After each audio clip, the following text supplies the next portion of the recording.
ও দরদের ভাইরা আমার, জীবন প্রদীপ একদিন নিভে যাবে। সন্তান বাপকে আটকে রাখতে পারবে না, বাবা সন্তানকে আটকে রাখতে পারবে না। 2025 সালে আপনার মত হবে না, 26 সালে না 30 সালে, আপনিও জানেন না, আমিও জানি না।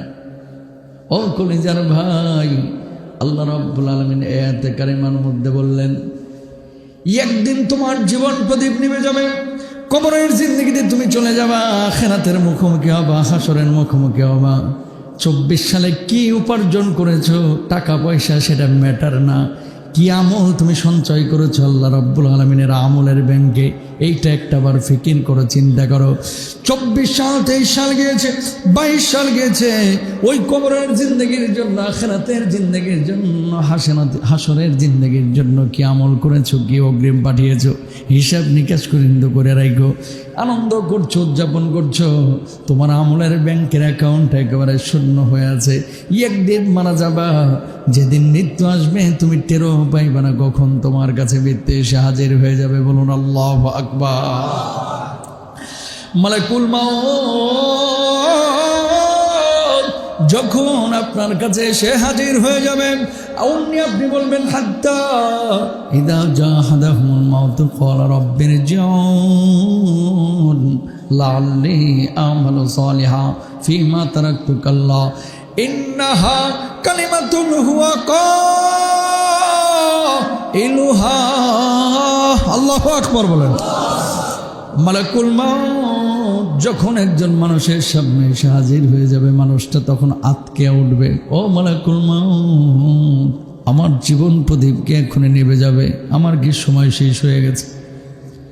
মৃত্যুর ফেরেশতা মালাকুল মাউত আজরাইল বলবেন, এই মুহূর্তে দুনিয়া থেকে তোর সব সম্পর্ক আমি ছিন্ন ভিন্ন করে তোর কবরে নিয়ে চলে যাব রে।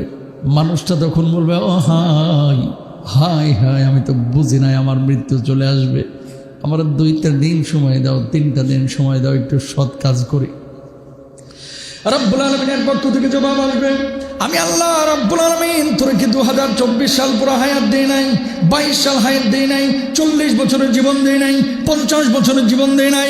ও গোলাম, 40 বছর হায়াত দিলাম, 50 বছর হায়াত দিলাম, 55 বছরের জীবন দিলাম, কেন আমল করলে না?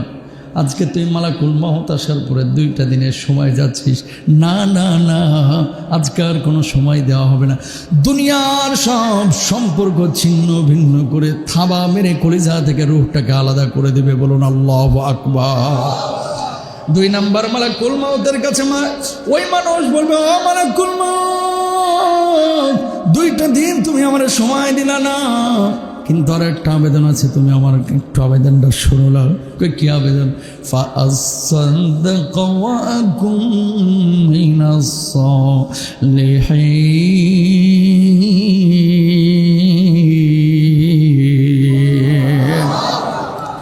ও মালাকুল মাউত, 40 বছর হায়াত পাইছি, 60 বছর হায়াত পাইছি, আল্লাহ রাব্বুল আলামিনকে কোনো কিছু আমি দান করতে পারি নাই, আল্লাহর রাস্তায় তেমন কোনো কিছু খরচ করতে পারি নাই।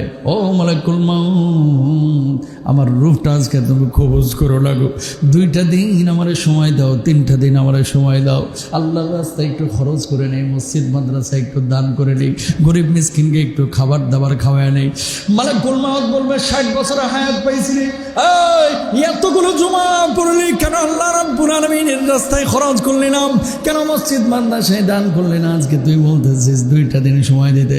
না না না, থাবা মেরে রূহটাকে একবার বের করে ফেলবে। 3 নাম্বার মালাকুল মাউতের কাছে দাবি জানাইবে, ওয়ালাইসাতিত তাওবাতু লিল্লাযীনা ইয়ামালুনা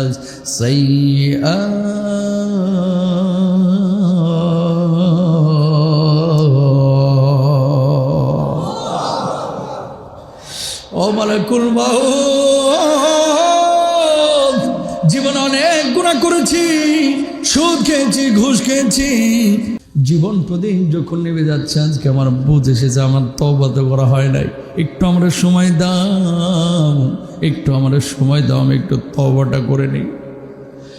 না রে বান্দা না, প্রতিদিন 5 ওয়াক্ত নামাজের সময় ছিল, রাত্রিকালীন সময়ে ক্লাব কাঁথা ল্যাপ কাঁথা কম্বল দিয়ে 12টা ঘন্টা 13টা ঘন্টা ঘুমাইছি। তওবার জন্য অফুরন্ত সময় আল্লাহ রাব্বুল আলামিন দিয়েছিল। 24 সাল শেষ হয়েছে, 25 বছরে পরিবর্তন হয়েছিস। 24 সালের তওবাটা তুই কিন্তু চাইলেই করতে পারতি। 23 সালের তওবা করার সুযোগ আল্লাহ রাব্বুল আলামিন এক রাত না 2 রাত না হাজার হাজার রাত আল্লাহ রাব্বুল আলামিন তোর দিয়েছিল। কেন তুই তওবা করি?